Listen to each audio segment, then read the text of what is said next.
പ്രിയമുള്ള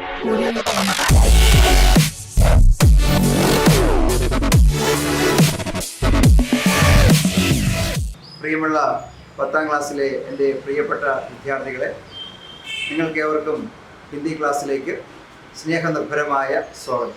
ഞാൻ നിങ്ങളുടെ പ്രിയപ്പെട്ട അധ്യാപകൻ ജയകുമാർ.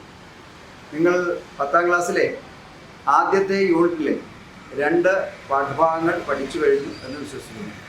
വീർ ബഹൂട്ടിയും ഹതാശാസെ എക്ക് വ്യക്തി ബൈഠയാഥ എന്ന് പറയുന്ന 2 പാഠങ്ങൾ. രണ്ടും 2 രീതിയിലുള്ള പാഠങ്ങളാണ്. ഒന്ന് ഒരു കഥയായിരുന്നു, കഹാനിയായിരുന്നു. രണ്ടാമത്തത് ഒരു ടിപ്പണിയായിരുന്നു, ഒരു കവിതയുടെ ടിപ്പണിയായിരുന്നു. അതായത് നരേഷ് സക്സേന എഴുതിയ ടിപ്പണിയായിരുന്നു. വിനോദ് കുമാർ ശുക്ലിൻ്റെ കവിതയ്ക്ക് നരേഷ് സക്സേന എഴുതിയ ടിപ്പണി ആയിരുന്നു നമ്മൾ പഠിച്ചത്. അപ്പോൾ നമ്മൾ ഇനി പഠിക്കാൻ പോകുന്ന ഈ യൂണിറ്റിലെ 3ാമത്തെ പാഠമാണ്. 3ാമത്തെ പാഠം ഒരു കവിതയാണ്. കവിത നമ്മുടെ പരീക്ഷയ്ക്ക് ചോദിക്കുന്ന രീതി നിങ്ങൾക്ക് നന്നായിട്ട് അറിയാം. എപ്പോഴും നമ്മൾ പരീക്ഷയെ ബേസ് ചെയ്തുകൊണ്ട് വേണം ഏത് പാഠവും പഠിക്കാൻ. ആ പാഠത്തിൽ നിന്ന് എത്ര ക്വസ്റ്റ്യൻസ് വരും, എങ്ങനെയുള്ള ക്വസ്റ്റ്യൻസ് വരും, അതിന് എത്ര മാർക്കാണ്, ആ മാർക്കിന് എത്രയാണ് എഴുതേണ്ടത് എന്നുള്ളത് നമ്മൾ നല്ല നിശ്ചയത്തോടെ പഠിച്ചിരിക്കണം. എങ്കിൽ മാത്രമേ നമ്മൾ ഉദ്ദേശിക്കുന്ന നിലവാരത്തിലും ഉദ്ദേശിക്കുന്ന മാർക്കും നമുക്ക് കിട്ടുകയുള്ളൂ. അല്ല ഒരുപാട് വാരി വലിച്ച് എഴുതിയിട്ട് നമുക്കൊരു നേട്ടമില്ല. കാരണം നമ്മൾ ഉദ്ദേശിക്കുന്ന മാർക്ക് കിട്ടില്ല എന്ന് മാത്രമല്ല, നമുക്കതുകൊണ്ട് നഷ്ടങ്ങളുണ്ട്. ഇതൊക്കെ ഒന്ന്, നമ്മുടെ മാർക്ക് നഷ്ടപ്പെടുന്നു. 2, നമ്മുടെ സമയം നമുക്ക് കൃത്യമായി പാലിക്കാൻ കഴിയത്തില്ല. അപ്പോൾ ഇത് 2 പാലിച്ച് വേണം നമുക്ക് പോകേണ്ടത്. അതിപ്പോൾ കവിതയിൽ നിന്ന് എങ്ങനെയുള്ള ചോദ്യം ആണ് വരുന്നത്, അല്ലെങ്കിൽ ഇങ്ങനെയുള്ള ചോദ്യങ്ങളാണ് നിങ്ങൾക്ക് ചോദിക്കുന്നത് എന്ന് നന്നായിട്ട് അറിഞ്ഞിരിക്കണം. നിങ്ങൾ 8ലും 9ലും പഠിച്ച അതേ രീതി തന്നെയാണ് 10ലും എന്ത് ചെയ്യുന്നത്, നമ്മൾ തുടർന്ന് പോകുന്നത്. കവിതയിൽ നിന്ന് 7 മാർക്കിൻ്റെ ചോദ്യമാണ് വരുന്നത്. കവിതയുടെ 4 വരിയോ 6 വരിയോ 8 വരിയോ തന്നിട്ട് അതിൽ നിന്ന് ആദ്യം 1 മാർക്കിൻ്റെ ഒരു ചോദ്യം ഉണ്ടാകും. 1 മാർക്കിൻ്റെ ചോദ്യമാകുമ്പോൾ നമുക്കറിയാം, ഒന്നുകിൽ ബ്രാക്കറ്റ് തന്നിരിക്കും, ഓപ്ഷൻ ക്വസ്റ്റ്യൻ ആണ്, ബ്രാക്കറ്റ് തന്നിട്ടുണ്ടാവും. അതിൽ നിന്ന് ബ്രാക്കറ്റ് തന്നിരിക്കുന്ന ഉത്തരത്തിൽ നിന്ന് ഏതാണോ ശരി അത് മാത്രം എടുത്തെഴുതും. അല്ലെങ്കിൽ 1 മാർക്കുള്ള ചോദ്യമാണെങ്കിൽ 1 വരി അല്ലെങ്കിൽ 1 വാക്ക് കൊണ്ട് ഉത്തരം പൂർണ്ണമാക്കുക. അതിൽ കൂടുതൽ എഴുതാൻ പാടില്ല. രണ്ടാമത്തത് എന്ത് ചെയ്യുന്നു, 2 മാർക്കുള്ള ചോദ്യമാണ്. 2 മാർക്കുള്ള ചോദ്യമാകുമ്പോൾ ഒന്നുകിൽ എന്ത് ചെയ്യണം, 2 വരി എഴുതണം. ചിലപ്പോൾ ഒരു ക്വസ്റ്റ്യൻ്റെ ആൻസർ 1 വരിയിൽ എഴുതാൻ നമുക്ക് കഴിയുന്ന വരുള്ളൂ. എന്നിട്ട് നമ്മൾ പിന്നെ അതിനെ എങ്ങനെ 2 വരിയാക്കും? ആദ്യം നമ്മൾ ആ ക്വസ്റ്റ്യൻ ആൻസർ എഴുതുക, പ്ലസ് ആ ക്വസ്റ്റ്യൻ എന്താണ് തന്നിരിക്കുന്നത് അത് കൂടി ചേർത്ത് എഴുതുമ്പോൾ 2 വാക്യം. അപ്പോൾ നമുക്ക് 2 മാർക്ക്. ഇല്ലെങ്കിൽ പരീക്ഷയ്ക്ക് ചോദിക്കുന്ന ആ ടൈപ്പ് ചോദ്യത്തിൽ 2 മാർക്കുള്ള ചോദ്യം വരുന്നത് എന്താണ്, ഏതെങ്കിലും ഒരു കവിതയുടെ ആശയം, ഒരു വരിയുടെ ആശയം തന്നിട്ട് ഈ ആശയം വാലി പങ്ക്തിയാം ചുൻകർ ലിഖിയെ എന്ന് തന്നിരിക്കും. ഈ ആശയം വരുന്ന വരികൾ തിരഞ്ഞെടുത്തെഴുതുക എന്ന് പറയുമ്പോൾ നമ്മൾ കവിതയിൽ നിന്ന് എന്ത് ചെയ്യണം, മാർക്ക് നോക്കണം. 1 മാർക്കാണ് തന്നിരിക്കുന്നതെങ്കിൽ 1 വരിയെ എഴുതാം. 2 മാർക്കാണ് തന്നിരിക്കുന്നതെങ്കിൽ 2 മാർക്ക് എഴുതാം. അങ്ങനെ 3 മാർക്കിൻ്റെ ചോദ്യമാണ്. ഇനി വരുന്നത് 4 മാർക്കിൻ്റെ ചോദ്യമാണ്. ഈ ചോദ്യമാണ് നമ്മൾക്ക് നമ്മുടെ A+ നേടിത്തരാൻ ഉതകുന്ന രീതിയിൽ നമ്മൾ എഴുതേണ്ടത്. അപ്പോൾ കവിതയിൽ തന്നിരിക്കുന്നത് കവിതാക്ക ടിപ്പണി ലിഖി അല്ലെങ്കിൽ കവിതാക്ക ആശയ ലിഖി എന്നായിരിക്കും ചോദ്യം. ഇപ്പോൾ കവിതയുടെ ആശയം എഴുതുക എന്നാണ് പറഞ്ഞിരിക്കുന്നത്. ഇപ്പോൾ തന്നിരിക്കുന്ന വരികൾ, തന്നിരിക്കുന്ന 8 വരിയാണെങ്കിൽ ആ 8 വരിയുടെ ആശയം എഴുതുക. 4 വരിയാണ് തന്നിരിക്കുന്നത്, 4 വരിയുടെ ആശയം എഴുതുക. 6 വരിയാണെങ്കിൽ 6 വരിയുടെ ആശയം എഴുതുക. അല്ലാതെ അധികം നമ്മൾ ആ കവിതയിൽ പഠിച്ച മുഴുവൻ വരികളുടെയും അർത്ഥം ഒരിക്കലും എഴുതരുത്. അപ്പോൾ കവിതയുടെ ഈ ആശയം എഴുതുന്നത് 4 മാർക്കാണെന്ന് നമ്മൾ പറഞ്ഞു. ഈ 4 മാർക്ക് എങ്ങനെ നമ്മൾ സ്വന്തമാക്കും, അതാണ് നമ്മുടെ ഏറ്റവും പ്രധാനപ്പെട്ട കാര്യം. വെറുതെ വാരി വലിച്ച് എന്തെങ്കിലും എഴുതിയാൽ നമുക്ക് 4 മാർക്ക് കിട്ടത്തില്ല. അപ്പോൾ കിട്ടുന്ന 4 മാർക്ക് എങ്ങനെ സ്വായത്തമാക്കാം എന്ന് നമ്മൾ നല്ലവണ്ണം അറിഞ്ഞിരിക്കണം. നിങ്ങൾക്ക് ഇപ്പോൾ തന്നെ അറിയാം, 8ലും 9ലും നിങ്ങൾ പഠിച്ച രീതി അതാണ്. എങ്കിലും ഈ 10ാം ക്ലാസ്സിലാവുമ്പോൾ നിങ്ങൾ ഈ രീതി നല്ലവണ്ണം അവലംബിച്ച് തന്നെ പോകണം. പരീക്ഷകൾ എഴുതുന്നതും ആ രീതിയിൽ തന്നെ ആയിരിക്കും. അപ്പോൾ ഒരു കവിതയ്ക്ക് 4 മാർക്ക് കിട്ടണമെങ്കിൽ അതിൽ 2 മാർക്ക് നമുക്ക് കിട്ടുന്നത് നമുക്ക് പഠിച്ചുകൊണ്ട്, വീട്ടിൽ നിന്ന് തന്നെ പഠിച്ചുകൊണ്ട് എത്താവുന്ന രീതിയാണ് ആ 2 മാർക്ക്. ആ 2 മാർക്ക് കിട്ടാൻ എന്ത് ചെയ്യണം, ആദ്യം നമ്മൾ ആ കവിതയുടെ പേരെഴുതണം. ഏത് കവിതയിലെ വരികളാണിതെന്ന് സൂചിപ്പിക്കണം. 2, ആ കവിത എഴുതിയ കവിയുടെ പേര്. ഇത് 2ഉം, കവിതയുടെ പേര്, കവിയുടെ പേര്, ഇത് 2ഉം എഴുതുമ്പോൾ നമുക്ക് 1 മാർക്ക് കിട്ടിക്കഴിഞ്ഞു. 1/2 മാർക്ക് കവിതയുടെ പേര് എഴുതുന്നതിന്, 1/2 മാർക്ക് നമ്മൾ കവിയുടെ പേര് എഴുതുന്നു. അപ്പോൾ 1 മാർക്ക് നമ്മൾ വീട്ടിൽ നിന്നേ കൊണ്ടുപോവുകയാണ് പരീക്ഷാ ഹാളിലേക്ക്. അപ്പോൾ 1 മാർക്ക് കിട്ടിക്കഴിഞ്ഞു. ഇനി അടുത്ത 1 മാർക്ക് എന്താണ്? അടുത്ത 1 മാർക്ക് നമുക്ക് നേടണമെങ്കിൽ ഈ കവിത അല്ലെങ്കിൽ നമുക്ക് തന്നിരിക്കുന്ന ഈ വരികൾ ഏത് കവിതയിലുള്ളതാണോ ആ കവിതയിൽ കവി എന്ത് സന്ദേശമാണ് നൽകുന്നത്, അല്ലെങ്കിൽ എന്തിനെ കുറിച്ചാണ് പറഞ്ഞിരിക്കുന്നത് എന്നാണ് അടുത്ത വരിയിൽ എഴുതുന്നത്. ഓരോ കവിതയും ഓരോ സന്ദേശം നൽകുന്നതാണ്, അല്ലെങ്കിൽ കവി ഉദ്ദേശിക്കുന്നത് എന്താണെന്നുള്ളതാണ്. അപ്പോൾ ആ സന്ദേശമാണ് അടുത്ത് എഴുതേണ്ടത്. ഇങ്ങനെ അതിന് 1 മാർക്ക് കിട്ടും. അങ്ങനെ 2 മാർക്ക് നമുക്ക് പഠിച്ചുകൊണ്ട് തന്നെ പോകാൻ കഴിയും. ബാക്കി വരുന്നതാണ് കവിതയുടെ സാരാംശം എഴുതാനാണ്. ബാക്കി 2 മാർക്ക്. കവിതയുടെ സാരാംശം എഴുതാൻ നമുക്ക് ഒരു ബുദ്ധിമുട്ടില്ല. കവിതയിലെ വരികളെ എന്ത് ചെയ്യുന്നു, അതിൻ്റെ ശരിയായ അർത്ഥം മനസ്സിലാക്കിയിട്ട് സെൻറ്റൻസുകളാക്കി എഴുതിയാൽ മാത്രം മതി. സെൻറ്റൻസുകളായിട്ട് എഴുതുമ്പോൾ പ്രത്യേകം ശ്രദ്ധിക്കേണ്ടത്, ഒരുപാട് എഴുതേണ്ട കാര്യമില്ല. നമുക്ക് 4-5 വരികളിൽ ആ ആശയം കംപ്ലീറ്റ് ചെയ്യാൻ പറ്റും. ആശയം കംപ്ലീറ്റ് ചെയ്യുക തന്നെ വേണം. കൂടുതൽ എഴുതിയാൽ നമ്മുടെ സമയം നഷ്ടമാവും, നമുക്ക് ഒരുപാട് മാർക്ക് കിട്ടത്തുമില്ല. പിന്നെ അവസാനിപ്പിക്കുമ്പോൾ ചെയ്യേണ്ട ഒരു കാര്യം, ഈ കവിത എന്ത് സന്ദേശമാണ് നമുക്ക് നൽകിയത്, അല്ലെങ്കിൽ ഈ കവിതയിൽ നിന്ന് എന്ത് നമ്മൾ പഠിച്ചു, അല്ലെങ്കിൽ ഈ കവിതയിൽ നിന്ന് നമുക്ക് എന്ത് നേടാൻ കഴിഞ്ഞു എന്ന നമ്മുടേതായ ഒരു ഒപ്പീനിയൻ, നമ്മുടേതായ ഒരു അഭിപ്രായ പ്രകടനം കൂടി നടത്തിയാൽ ഈ 4 മാർക്ക് നമുക്ക് പൂർണ്ണമായിട്ടും നേടാൻ കഴിയും. ഒരു കാര്യം കൂടി നമ്മൾ ചെയ്യണം. ഈ കവിതയുടെ ആശയം വരുന്ന രീതിയാണല്ലോ നമ്മൾ അവലംബിക്കുന്നത്. ഇപ്പോൾ കവിതയുടെ പേര് നമുക്കറിയാം, പക്ഷേ ഈ ആശയം വരുമ്പോൾ ഈ കവിതയുടെ പേര് ആയിരിക്കില്ല നമ്മൾ ഉദ്ദേശിക്കുന്നത്. പകരം എന്ത് ചെയ്യണം, ഈ ആശയത്തെ മുൻനിർത്തി ഒരു ഹെഡിങ് കൂടി ആ കവിതയ്ക്ക് കൊടുക്കണം. ഇപ്പോൾ നമ്മൾ പഠിക്കാൻ പോകുന്ന കവിതയുടെ പേര് അവിടെ എഴുതിയിട്ടുണ്ട് ഞാൻ, ടൂട്ടാ പഹിയ. അപ്പോൾ നമ്മൾ ഭാവാർത്ഥം എഴുതാൻ പോകുമ്പോൾ അല്ലെങ്കിൽ ടിപ്പണി എഴുതുമ്പോൾ ഈ ടൂട്ടാ പഹിയ എന്ന് എഴുതിയാൽ പോലെ. കാരണം ടൂട്ടാ പഹിയയിലൂടെ കവിതയിൽ എന്താണ് വ്യക്തമാക്കുന്നത് എന്നുള്ള സന്ദേശമാണ് നമുക്ക് വേണ്ടത്. അതാണ് നമ്മളിവിടെ എഴുതേണ്ടത്. അപ്പോൾ എപ്പോഴും ഓർമ്മിച്ചു കൊടുക്കുക, കവിതയ്ക്ക് നമുക്ക് 4 മാർക്ക് ഭാവാർത്ഥം എഴുതാൻ കിട്ടണമെങ്കിൽ എന്ത് ചെയ്യണം, നമ്മൾ ആദ്യം കവിയുടെ പേര് എഴുതണം. അടുത്തത് എന്താ വേണ്ടത്, കവിതയുടെ പേര് എഴുതണം. പിന്നെ ആ കവിത എന്തിനെക്കുറിച്ച് പറയുന്നു എന്നും കൂടി എഴുതുമ്പോൾ 2 മാർക്ക് നമുക്ക് കിട്ടി കഴിഞ്ഞു. ഹെഡിങ് ആദ്യമായിട്ടാണ് കൊടുക്കുന്നത്. ആദ്യം തന്നെ ഹെഡിങ് കൊടുക്കണം. ഹെഡിങ്ങിൻ്റെയും നമ്മുടെ അഭിപ്രായ പ്രകടനത്തിനുള്ള മാർഗം എവിടെയാണ് കിട്ടുന്നതെന്ന് അറിയാമോ? അത് ബാക്കി വരുന്ന 2 മാർക്കിലാണ്. അത് 2 കൂടെ ക്രോഡീകരിക്കുന്നത്. ആ 2 മാർക്കിൽ ഇതും വരാം. നമ്മൾ ഭാവാർത്ഥം എഴുതി, നമ്മുടെ അഭിപ്രായം എഴുതി, കവിതയുടെ മുകളിൽ ഹെഡിങ് കൊടുത്തിട്ടുണ്ടല്ലോ, അതൊക്കെ കൊടുക്കുമ്പോൾ നമുക്ക് എന്ത് ചെയ്യും, ആ ഫുൾ മാർക്ക് കിട്ടും. അപ്പോൾ ഏറ്റവും കൂടുതൽ നമ്മുടെ ഈ പരീക്ഷയിൽ ചോദിക്കുന്ന ചോദ്യങ്ങളിൽ നമുക്ക് 4 മാർക്കും പൂർണ്ണമായും കിട്ടുന്ന ഒരൊറ്റ ചോദ്യമേ ഉള്ളൂ. അതാണ് കവിതയുടെ ടിപ്പണി. ബാക്കി നമ്മൾ ഡയറി എഴുതിയാലും ശരി, കത്തെഴുതിയാലും ശരി, പട്കഥ എഴുതിയാലും ശരി, അതിനകത്ത് എന്തെങ്കിലുമൊക്കെ മിസ്റ്റേക്കുകളോ അല്ലെങ്കിൽ ഫോർമാറ്റുകളുടെ ചേഞ്ചിങ് വരുമ്പോൾ എന്തെങ്കിലും കുഴപ്പങ്ങളുണ്ടെങ്കിൽ അതിനൊക്കെ മാർക്ക് കുറയാം. പക്ഷേ ഇത് 1 മാർക്കും കുറയാത്ത 4 മാർക്ക് നമ്മുടെ പൂർണ്ണമായിട്ട് നമ്മുടെ കയ്യിൽ കിട്ടുന്ന ഒരൊറ്റ ചോദ്യം എന്ന് പറയുന്ന കവിതയുടെ ടിപ്പണി എഴുതുക എന്നുള്ളതാണ്. അപ്പോൾ 7 മാർക്കാണ് ഒരു കവിതയെ ബേസ് ചെയ്തുകൊണ്ട് നമുക്ക് ചോദ്യങ്ങൾ ചോദിക്കുന്നത്. ഈ 7 മാർക്ക് നേടുമ്പോൾ നമ്മൾ എന്ത് ചെയ്യുന്നു, തീർച്ചയായിട്ടും നമ്മുടെ A+ലേക്ക് നമ്മൾ ചുവട് വയ്ക്കുകയായി. അതുകൊണ്ട് അത് ശ്രദ്ധിക്കുക തന്നെ വേണം. അപ്പോൾ നമുക്ക് ഇന്ന് നമ്മൾ പഠിക്കാൻ പോകുന്ന കവിതയുടെ പേര് ടൂട്ടാ പഹിയ എന്നാണ്. ടൂട്ടാ പഹിയ എഴുതിയ കവിയുടെ പേര് തൊട്ട് താഴെ തന്നിട്ടുണ്ട്, ധർമ്മവീർ ഭാരതി. അപ്പോൾ ടൂട്ടാ പഹിയ, ധർമ്മവീർ ഭാരതി, ഇത് 2 ഓർമ്മിച്ചിരിക്കുക മാത്രമല്ല, പലപ്പോഴും നിങ്ങൾക്ക് പറ്റുന്ന തെറ്റ്, നിങ്ങൾ പഠിക്കുന്ന കവിതയുടെയോ അല്ലെങ്കിൽ പഠിക്കുന്ന പാഠത്തിൻ്റെയോ പേരോ അത് എഴുതുന്ന ആളിൻ്റെയോ ഒക്കെ പേര് നിങ്ങൾ തെറ്റിക്കാറുണ്ട്. കാരണം നിങ്ങൾക്കത് പറയാനറിയാം, നിങ്ങൾക്കത് എഴുതാനറിയില്ല. നിങ്ങൾ വിചാരിക്കുന്നത് എഴുതുന്നത് ശരിയാണ്, പക്ഷേ പലപ്പോഴും അക്ഷരങ്ങൾ മാറിപ്പോകാറുണ്ട്. അതുകൊണ്ട് ഒരു കാരണവശാലും എഴുതുന്ന പാഠഭാഗത്തിൻ്റെയോ അത് എഴുതുന്ന കഥാകൃത്ത് അല്ലെങ്കിൽ കവിയുടെയോ പേരിലെങ്കിലും തെറ്റിയാൽ എന്ത് ചെയ്യും, നമ്മൾ അത് 2 തന്നെയാണ് ഏറ്റവും കൂടുതൽ പഠിക്കുന്നത്, അതല്ലേ എപ്പോഴും ഓർമ്മിക്കുന്നത്. അത് തെറ്റിയാൽ എന്ത് ചെയ്യായിരിക്കും, നമ്മളൊന്നും തന്നെ ശ്രദ്ധിച്ചില്ല എന്നല്ലേ കരുതുള്ളൂ. അതുകൊണ്ട് നമ്മൾ എന്ത് ചെയ്യണം, അത് 2 നന്നായിട്ട് എഴുതി പഠിക്കും. അപ്പോൾ ടൂട്ടാ പഹിയ എഴുതിയ കവിയുടെ പേര് ധർമ്മവീർ ഭാരതി.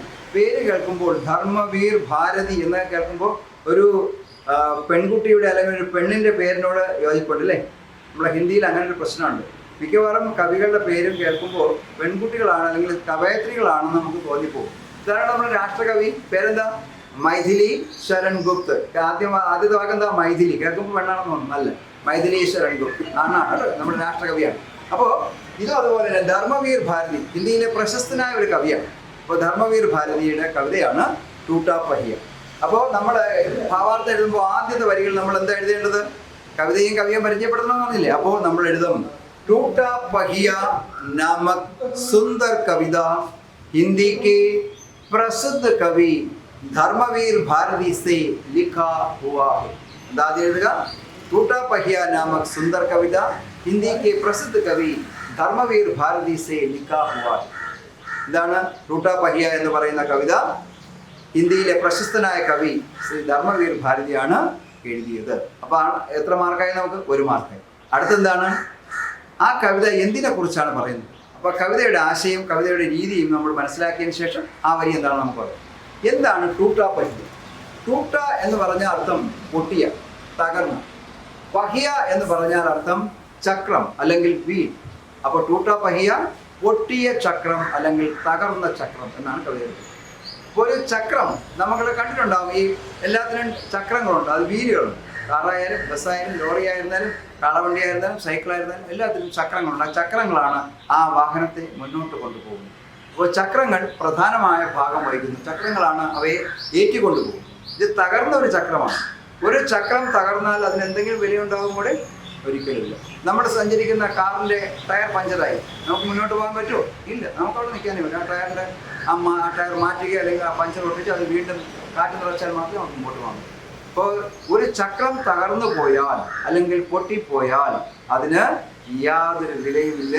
പിന്നെ അതിനെ ഒന്നുകിൽ മാറ്റുക അല്ലെങ്കിൽ കളയുക എന്ന് മാത്രമേ നമുക്ക് പറ്റുള്ളൂ. അപ്പോൾ ഒരു രഥചക്രമാണെങ്കിലോ, ഉരുണ്ടു പോകുന്ന ഒരു രഥത്തിൻ്റെ ചക്രം പൊട്ടിപ്പോയി എന്ത് ചെയ്യും? രഥം താഴ്ന്ന് അല്ലെങ്കിൽ രഥം മറിയും. അതിലുള്ള ആളുകൾക്ക് അപകടം പറ്റുമ്പോൾ വണ്ടി ആയിരുന്നാലും അങ്ങനെ, നമ്മൾ ബസ്സായിരുന്നാലും ലോറി ആയാലും കാറായിരുന്നാലും നമ്മൾ സഞ്ചരിച്ചുകൊണ്ടിരിക്കുന്ന വണ്ടിയുടെ ഓടിക്കൊണ്ടിരിക്കുന്ന വണ്ടിയുടെ ടയർ പൊട്ടി എന്ത് ചെയ്യും? അത് എങ്ങനെയൊക്കെയാണ് വാഹനം മറിയുക നമുക്ക് പറയാൻ പറ്റില്ല. അതിൻ്റെ നിയന്ത്രണമെല്ലാം നഷ്ടപ്പെടും. അപ്പോൾ അതിനെ ചലിപ്പിച്ച് കൊണ്ടുപോകുന്ന, അതിനെ മുമ്പോട്ട് കൊണ്ടുപോകുന്ന ഒന്നാണ് അത് ചക്രമെന്ന് പറയുന്നത്. അപ്പോൾ ഇവിടെ ഒരു രഥചക്രമാണ് നമ്മുടെ കഥാവിഷയം. തകർന്ന രഥചക്രം ഇത് എവിടുന്ന് എങ്ങനെയെന്നുള്ളതാണ്. ഈ കവിത ആധുനിക കാലഘട്ടത്തിൻ്റെ ഇന്നത്തെ ഭരണകൂടത്തിൻ്റെ ഒക്കെ അവസ്ഥകളെ, ഭരണകൂടം സാധാരണ ജനങ്ങൾക്ക് മേൽ ആധിപത്യം സ്ഥാപിക്കുന്നതിനെയും സാധാരണപ്പെട്ട ജനങ്ങളെ അടിച്ചമർത്തുന്നതിനെയും ഒക്കെ എതിരായിട്ടുള്ള ശബ്ദമാണ് കവി ഇതിൽ പുറപ്പെടുവിച്ചിരിക്കുന്നത്. ഇതിനെ അദ്ദേഹം ചെയ്തിരിക്കുന്നത് നമ്മുടെ മഹാഭാരതത്തിലെ ഒരു ഭാഗവുമായിട്ട്, ഒരു കഥയുമായിട്ട്, ഒരു കഥാപാത്രവുമായിട്ട് അതിനെ ബന്ധപ്പെടുത്തിയിട്ടുണ്ട്, അതിനെ ചേർത്ത് പിടിച്ചിട്ടുണ്ട്. ആ കഥാപാത്രം എല്ലാവർക്കും ഇഷ്ടപ്പെട്ട, എല്ലാവരും മഹാഭാരത കഥ വായിക്കുന്ന എല്ലാവരും മനസ്സിൽ താലോലിച്ചുകൊണ്ട് നടക്കുന്ന ഇങ്ങനെ ഒരു മകൻ അല്ലെങ്കിൽ ഇങ്ങനെ ഒരു കുഞ്ഞ് എനിക്ക് കൂടി ഉണ്ടായിരുന്നെങ്കിൽ എന്ന് മാതാപിതാക്കൾ ചിന്തിച്ചു പോകുന്ന ഒരു കഥാപാത്രം മഹാഭാരതത്തിലുണ്ട്. അത് മറ്റാരുമല്ല, നമ്മുടെ അർജുനൻ്റെ പുത്രനായ അഭിമന്യുവാണ്. അഭിമന്യു വളരെ ചെറുപ്രായത്തിൽ തന്നെ മരണത്തിന് കീഴ്പ്പെട്ടു പോയ ഒരു സുന്ദരനായ പയ്യനായിരുന്നു അഭിമന്യു. ഈ അഭിമന്യുവിൻ്റെ കഥയും കൂടി ചേർത്താണ് എന്തിരിക്കുന്നത്, ഈ പാഠഭാഗം കവി അവതരിപ്പിച്ചിരിക്കുന്നത്.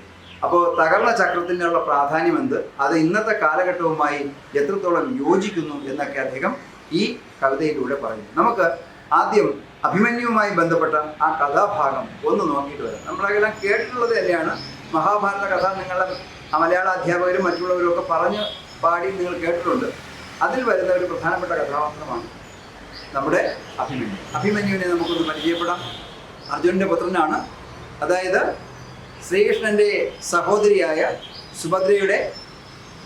സുഭദ്രയുടെയും അർജുനൻ്റെയും പുത്രനാണ് അഭിമന്യു. അഭിമന്യുവിൻ്റെ ഭാര്യ എന്ന് പറയുന്നത് വിരാട രാജാവിൻ്റെ പുത്രിയായ ഉത്തരയാണ് അഭിമന്യുവിൻ്റെ ഭാര്യ. അപ്പോൾ ഇതിൻ്റെ ഒരു കഥാംശത്തിലേക്ക് നമ്മൾ കടക്കുകയാണ്. അപ്പോൾ ഗർഭിണിയായിരിക്കുന്ന സുഭദ്രയും അർജുനനും എന്ത് ചെയ്യുന്നു? ഒരിടത്ത് ഇരിക്കുമ്പോൾ ഒരു ദിവസം ഭഗവാൻ ശ്രീകൃഷ്ണൻ അർജുനന് യുദ്ധതന്ത്രങ്ങൾ, പലതരത്തിലുള്ള പല രീതിയിലുള്ള യുദ്ധതന്ത്രങ്ങളെക്കുറിച്ച് ഇങ്ങനെ പറഞ്ഞു കൊടുക്കുകയാണ്. അങ്ങനെ ഓരോ യുദ്ധതന്ത്രങ്ങളും പറഞ്ഞ് അദ്ദേഹം അവസാനമെത്തി ചക്രവ്യൂഹം ഭേദിക്കുന്ന രീതിയെക്കുറിച്ച് അദ്ദേഹം പറയാൻ തുടങ്ങി. ചക്രവ്യൂഹം എന്ന് പറഞ്ഞാൽ തന്നെ അതിൻ്റെ അർത്ഥം ചക്രത്തിൻ്റെ ആകൃതി. ചക്രം എങ്ങനെയായിരിക്കുന്നത്? ചുറ്റി ഇങ്ങനെയല്ലേ ഇരിക്കുന്ന ചക്രം. അതുപോലെ ചക്രത്തിൻ്റെ ആകൃതിയിൽ സൈന്യത്തെ വിന്യസിക്കുന്ന രീതിയാണ് ചക്രവ്യൂഹം എന്ന് പറയുന്നത്. ഈ ചക്രവ്യൂഹത്തിൽ അക്ഷൗണി സേന എന്നാണ് അതിന് പറയുന്നത്. അതിനകത്ത് ഉണ്ടാകുന്ന സൈനിക വ്യൂഹത്തിന് പറയുന്ന പേരാണ് അക്ഷൗണി സേന. അക്ഷൗണി എന്ന് പറഞ്ഞ അർത്ഥം സമ്പൂർണ്ണ ചതുരംഗിണി സേന എന്നാണ്. സമ്പൂർണമായ ഒരു 4 സൈനിക വിഭാഗങ്ങൾ ഉൾപ്പെടുന്ന സൈന്യത്തെയാണ് ചതുരംഗിണി എന്ന് പറയുന്നത്. ചതുരംഗ സേന എന്ന് പറഞ്ഞാൽ 4 സൈന്യ വിഭാഗങ്ങൾ പെടും. ഈ 4 സൈന്യ വിഭാഗങ്ങൾ ചേർന്നതാണ് ഈ ചക്രവ്യൂഹം എന്ന് പറയുന്നത്. ആ ചക്രവ്യൂഹത്തിലുള്ള സൈന്യ വിഭാഗത്തിൻ്റെ പേരാണ് അക്ഷൗണി സേന എന്നാണ്. അക്ഷൗണി സേന. ഈ അക്ഷൗണി സേന വരുന്നത് സമ്പൂർണ്ണ ചതുരംഗിണി സേന എന്നാണ് അതിന് ഹിന്ദിയിൽ മറ്റൊരു വാക്ക്. സമ്പൂർണമായ ഒരു ചതുരംഗ സേന. 4 ചതുരംഗം എന്ന് പറഞ്ഞാൽ ചതുരംഗ സേന എന്ന് പറഞ്ഞാൽ 4 വിഭാഗത്തിലുള്ള സൈന്യങ്ങൾ വരും. ഏതൊക്കെയാണ് 4 വിഭാഗങ്ങൾ നമുക്ക് നോക്കാം. ഇതിൽ വരുന്നത് ആദ്യം നോക്കൂ, 1,09,350 പൈതൽ. പൈതൽ മീൻസ് കാലാൾപ്പട. അതായത് എന്ത് ചെയ്യുന്നു? നിലത്ത് നിന്നുകൊണ്ട് യുദ്ധം ചെയ്യുന്നവർ, നേരിട്ട് യുദ്ധം ചെയ്യുന്നവർ. അതാണ് 1,09,380 കാലാൾപ്പട. അത് കഴിഞ്ഞിട്ട് എന്ത് ചെയ്യുന്നു? 65,610 ഘോഡ മീൻസ് കുതിര, ഹോഴ്സ്. അതാണ് കുതിരപ്പട, കുതിരയുടെ മേൽ നിന്നുകൊണ്ട് യുദ്ധം ചെയ്യുന്നവർ. അങ്ങനെ അത് കഴിഞ്ഞിട്ട് 21,870 രഥങ്ങളും ഒപ്പം ആനകളും. 21,870 രഥങ്ങൾ എന്ന് പറയുമ്പോൾ അതിനകത്ത് എന്ത് ചെയ്യുന്നു? പിന്നെ കുതിരകളെ പൂട്ടിയ രഥങ്ങളായിരിക്കും. അതോടൊപ്പം എന്ത് ചെയ്യുന്നു? ആനയുടെ പുറത്തിരുന്ന് യുദ്ധം ചെയ്യുന്ന, അതാണ് ഹാത്തി മീൻസ് ആന. ഇങ്ങനെ 4 വിഭാഗങ്ങൾ, കാലാൾപ്പട, കുതിരപ്പട, എന്ത് ചെയ്യുന്നു? രഥം, പിന്നെ എന്ത് ചെയ്യുന്നു? ആന എന്നിങ്ങനെയുള്ള 4 വിഭാഗം എന്ത് ചെയ്യുന്നു? ഈ സൈന്യത്തെ പല രീതിയിൽ ക്രമീകരിച്ചിട്ടുണ്ട്. ചക്രത്തിൻ്റെ ആകൃതിയിൽ ഇങ്ങനെ ക്രമീകരിച്ച് നിർത്തിയിട്ടുണ്ട്. അങ്ങനെയാണ് ചതുരംഗിണി സേന അല്ലെങ്കിൽ എന്ത് ചെയ്യുന്നു? ഈ ചക്രവ്യൂഹം എന്ത് ചെയ്യുന്നത്? നിർമ്മിച്ചിരിക്കുന്നത്. അപ്പോൾ ചക്രവ്യൂഹം നിർമ്മിക്കാനും ചക്രവ്യൂഹം ഭേദിക്കാനും അല്ലെങ്കിൽ ചക്രവ്യൂഹത്തിനകത്ത് കടന്ന് യുദ്ധം ചെയ്ത് ചക്രവ്യൂഹം പൊളിച്ച് ചക്രവ്യൂഹത്തിന് പുറത്തേക്ക് കടക്കാൻ അറിയാവുന്ന 2 യോദ്ധാക്കൾ മാത്രമേ ആ കാലഘട്ടത്തിൽ ഉണ്ടായിരുന്നുള്ളൂ. ഒന്ന് എന്ത് ചെയ്യുന്നു? പാണ്ഡവരുടെയും കൗരവരുടെയും ഗുരുനാഥനായ ആചാര്യനായ അവർക്കെല്ലാം എന്ത് ആയുധവിദ്യ പഠിപ്പിച്ച ദ്രോണാചാര്യർ. പിന്നെ ഒന്ന് അദ്ദേഹത്തിൻ്റെ വത്സല ശിഷ്യനായ, അദ്ദേഹം തൻ്റെ എല്ലാ തന്ത്രങ്ങളും മന്ത്രങ്ങളും കുതന്ത്രങ്ങളും വരെ പറഞ്ഞു കൊടുത്തിട്ടുള്ള അദ്ദേഹത്തിൻ്റെ ഏറ്റവും വലിയ സ്നേഹവാത്സല്യങ്ങൾ ഏറ്റുവാങ്ങിയ യോദ്ധാവായ ആരാണ്? അർജുനൻ. ഇവർക്ക് 2 പേർക്കും മാത്രമേ ഈ വിദ്യ വശമുള്ളൂ. പിന്നെ ഉള്ളത് അറിയാവുന്നത്, ഇത് എല്ലാ വിദ്യകളും അറിയാവുന്ന ഒരാളുണ്ട്. ആരാണ്? ഭഗവാൻ ശ്രീകൃഷ്ണൻ. അങ്ങനെ ശ്രീകൃഷ്ണ ഭഗവാൻ എന്ത് ചെയ്യുന്നു? ഈ ചക്രവ്യൂഹത്തിലേക്ക് പ്രവേശിക്കുന്നതും ചക്രവ്യൂഹം ഭേദിച്ച് പുറത്തു വരുന്നതുമായ യുദ്ധവിന്യാസങ്ങൾ, യുദ്ധതന്ത്രങ്ങൾ അർജുനനും സുഭദ്രയ്ക്ക് അർജുനന് പറഞ്ഞു കൊടുക്കുകയാണ്. സുഭദ്ര കൂടെ സുഭദ്ര ഗർഭിണിയാണ്. വയറ്റിൽ അഭിമന്യുവിനെ ഗർഭത്തിലേറിയിരിക്കുന്ന അവസ്ഥയാണ്. അപ്പോൾ 2 പേരും തോളോട് തോൾ ചേർന്നിരുന്ന് ഭഗവാൻ പറയുന്ന ഈ യുദ്ധതന്ത്രങ്ങൾ കേൾക്കുകയാണ്. ചക്രവ്യൂഹത്തിനകത്തേക്ക് കടന്നു പോകുന്ന ഭാഗം ഭഗവാൻ സവിസ്തരം ഇങ്ങനെ വർണ്ണിക്കുകയാണ്. വർണ്ണിച്ചു കഴിഞ്ഞ് ചക്രവ്യൂഹത്തിനകത്തേക്ക് പ്രവേശിക്കുന്ന ആ ഭാഗം അദ്ദേഹം വർണ്ണിച്ച് അദ്ദേഹം പതുക്കെ അർജുനെ നോക്കി സുഭദ്രയെ നോക്കിയപ്പോൾ എന്ത് ചെയ്തു? സുഭദ്ര നല്ല ഉറക്കം. തൊട്ടുപുറത്ത് ആരും ഉറങ്ങുന്നു? അർജുനൻ. ഭാര്യ ഉറങ്ങിയ പിന്നെ ഭർത്താവ് നോക്കിക്കൊണ്ടിരിക്കുന്ന ആരുണ്ടോ? അപ്പോൾ എന്ത് ചെയ്യുന്നു? അർജുനനും ഉറക്കമാണ്. ഭഗവാൻ വിചാരിച്ചു, ഇവർ എന്തിനായിപ്പോ ഇങ്ങനെ ഉറങ്ങിക്കൊണ്ടിരിക്കുന്ന ആളുകൾ വിളിച്ചോണ്ട് പറഞ്ഞു കൊടുക്കേണ്ട കാര്യമുണ്ടോ? അദ്ദേഹം വിട്ടു. അതുകൊണ്ട് ഈ നമ്മുടെ സുഭദ്രയുടെ ഉദരത്തിൽ കിടന്ന അഭിമന്യു എന്ത് ചെയ്തു? ഈ ചക്രവ്യൂഹത്തിനകത്തേക്ക് കിടക്കുന്ന ഭഗവാൻ പറഞ്ഞു കൊടുത്ത ആ ഭാഗം മാത്രമേ കേട്ടുള്ളൂ. കാരണം ഭഗവാൻ അവിടെ കഥ നിർത്തി, അല്ലെങ്കിൽ അതിൻ്റെ തന്ത്രങ്ങൾ ആവിഷ്കരിക്കുന്ന രീതി നിർത്തി. അതുകൊണ്ട് ചക്രവ്യൂഹം ഭേദിച്ച് പുറത്തു വരാനുള്ള മന്ത്രം അഭിമന്യുവിന് അറിയില്ലായിരുന്നു. അകത്തേക്ക് കടക്കാൻ മാത്രമേ പഠിച്ചുള്ളൂ. കഥ ഇവിടെ നിൽക്കുന്നു. ഉത്തര സ്വയംവരവ് കഴിഞ്ഞു. ഉത്തരയെ കല്യാണം കഴിച്ചു അഭിമന്യു. അതിനുശേഷം എന്ത് ചെയ്തു? പാണ്ഡവരും കൗരവരും തമ്മിൽ യുദ്ധത്തിലായി. കുരുക്ഷേത്ര യുദ്ധം ആരംഭിച്ചു. കുരുക്ഷേത്ര യുദ്ധം നമുക്കറിയാം, അധികാരത്തിന് വേണ്ടിയുള്ള യുദ്ധമായിരുന്നു, രാജ്യത്തിന് വേണ്ടിയുള്ള യുദ്ധമായിരുന്നു. ഇന്ന് നടക്കുന്നത് തന്നെയല്ലേ നമ്മുടെ കാലഘട്ടത്തിൽ? എന്ത് ചെയ്യുന്നു? ഓരോരുത്തരും അധികാര കസേര ഉറപ്പിക്കാൻ വേണ്ടിയുള്ള കളികളാണ് നടത്തുന്നത്. അതുപോലെ തന്നെയായിരുന്നു അന്നും. കുതന്ത്രങ്ങളും തന്ത്രങ്ങളും ഒക്കെ പയറ്റി എന്ത് ചെയ്യുന്നു? ഒടുവിൽ സത്യം വിജയിക്കും, സത്യമേ എവിടെയും വിജയിക്കുള്ളൂ എന്നുള്ളതും തെളിയിച്ചതെന്നാണ് മഹാഭാരത കഥ. അപ്പോൾ എന്ത് ചെയ്തു? ഇവിടെയും കൗരവരും പാണ്ഡവരും കുരുക്ഷേത്ര ഭൂമിയിൽ ഏറ്റുമുട്ടുക. അങ്ങനെ യുദ്ധം അനുദിനം അതിശക്തമായ രീതിയിൽ മുമ്പോട്ട് പോയിക്കൊണ്ടിരിക്കുന്നു. അനുദിനം യുദ്ധത്തിൻ്റെ ശക്തി വ്യാപിച്ചുകൊണ്ടിരിക്കുന്നു. അങ്ങനെ യുദ്ധത്തിൻ്റെ 13ാം ദിവസം എന്ത് ചെയ്തു? ദ്രോണാചാര്യർ കൗരവപ്പട ചക്രവ്യൂഹം സൃഷ്ടിച്ചു. ചക്രവ്യൂഹം ഒരുക്കിക്കൊണ്ട് അവിടെ നിന്നുകൊണ്ട് ദ്രോണാചാര്യർ പാണ്ഡവരെ വെല്ലുവിളിച്ചു. ആർക്കെങ്കിലും ആണായി പിറന്ന ആരെങ്കിലും ഉണ്ടെങ്കിൽ ഈ ചക്രവ്യൂഹം ഭേദിച്ച് ഞങ്ങളെ തോൽപ്പിക്കാൻ കഴിവുള്ളവർ ആരെങ്കിലും ഉണ്ടെങ്കിൽ വരുന്നട എന്ന് എന്ത് ചെയ്തു? ദ്രോണാചാര്യർ കൗരവപ്പടയെ മുൻനിർത്തിക്കൊണ്ട് എന്ത് ചെയ്തു? ഭയങ്കരമായ വെല്ലുവിളി ഉയർത്തി. ഈ സമയം ഭഗവാൻ ശ്രീകൃഷ്ണനും അതുപോലെ തന്നെ അർജുനനും യുദ്ധത്തിൻ്റെ മറ്റൊരു മുഖത്തായി. അവർക്ക് അർജുനന് മാത്രമേ ചക്രവ്യൂഹം ഭേദിച്ചു വരാനുള്ള ശക്തിയുള്ളൂ. അപ്പോൾ അഭിമന്യു ആ സ്ഥലത്തുണ്ട്. അഭിമന്യു ഈ വെല്ലുവിളി ഏറ്റെടുത്തു. അപ്പോൾ നമ്മൾ ആലോചിക്കണം, അഭിമന്യുവിനെ അറിയില്ല ചക്രവ്യൂഹത്തിനകത്ത് പ്രവേശിക്കാനേ കഴിയും, തിരിച്ചിറങ്ങി വരാനുള്ള വിദ്യ അവനെ അറിയില്ല. എന്നിട്ടും ഈ തൻ്റെ ധർമ്മത്തെയും തൻ്റെ അഭിമാനത്തെയും ചോദ്യം ചെയ്യുന്ന തരത്തിലുള്ള വെല്ലുവിളി കേട്ടപ്പോൾ യുവതലമുറയുടെ യുവരക്തത്തിൻ്റെ പ്രതീകമായ അഭിമന്യു എന്ത് ചെയ്തു? ആ വെല്ലുവിളി ഏറ്റെടുത്തു. അങ്ങനെ അവൻ എന്ത് ചെയ്തു? ഒരു കൊടുങ്കാറ്റ് പോലെ ചക്രവ്യൂഹത്തിനകത്തേക്ക് അവൻ പാഞ്ഞു കയറി എന്ത് ചെയ്തു? സർവ്വതും തകർത്ത് തരിപ്പണമാക്കി ചക്രവ്യൂഹത്തിന് അകത്തേക്ക് അവനെത്തി. അവിടെ എത്തിയപ്പോൾ എന്ത് ചെയ്തു? സർവ്വ സൈന്യങ്ങളും അവനെതിരായിട്ട് നിൽക്കുന്നു. എന്ത് ചെയ്യുന്നു? കൗരവ പക്ഷത്തുള്ള ഭീഷ്മാചാര്യരും എന്ത് ചെയ്യുന്നു? ദ്രോണാചാര്യരും എന്നുവേണ്ട സകലരും ഒരുമിച്ച് ആരെ എതിരിട്ടു? അഭിമന്യുവിനെ എതിരിട്ടു.